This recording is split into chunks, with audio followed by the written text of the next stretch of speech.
मी म्हणेल की वैष्णवीचा दुसऱ्यांदा मृत्यू झालाय. एक मृत्यू जो गळफास लावून झाला आणि दुसरा मृत्यू जो आहे तो चारित्र्यावरती हनन केल्यामुळे झाला. म्हणजे जी व्यक्ती आज हयात नाही तिच्या चारित्र्यावरती त्यांनी बोट ठेवलेलं आहे आणि तिच्या माहेरच्या लोकांना असंख्य यातना दिलेल्या आहेत. म्हणजे ते दुःख ते विसरू शकत नाहीत आणि त्यांनी हे दुसरं त्यांना डागण्या दिलेल्या आहेत. मी त्या वकील जे आहेत ते त्यांचं कर्म करतायत. म्हणजे त्या ठिकाणी त्यांनी त्याच्याकडे फी घेतली असेल जबरदस्त, त्यामुळे ते त्यांना प्रोटेक्ट, ते त्यांचं काम आहे, ते त्यांचं काम करतायत. परंतु त्यांना हे करायला सांगणारे ते परत हागवणेच आहेत ना.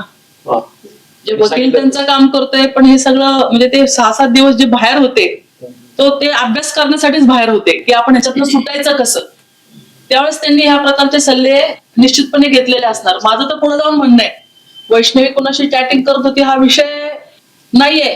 माझा विषय आता असा आहे की ते एवढे क्रिमिनल माइंडची लोक होती की तिचा मोबाईल घेऊन त्यांनीच अशा प्रकारचे प्रूफ तयार केले असतील तिला ते सिद्ध करण्यासाठी की ही अशा प्रकारची मुलगी आहे. म्हणजे तिच्या चारित्र्यावरती डाग त्यांनी स्वतः तयार केला स्वतःला वाचवण्यासाठी. कारण तुम्ही जर त्यांची पार्श्वभूमी बघितली त्या कुटुंबाची, तर एकही व्यक्ती असा नाही की ज्याला आपण म्हणू की हा चांगला आहे.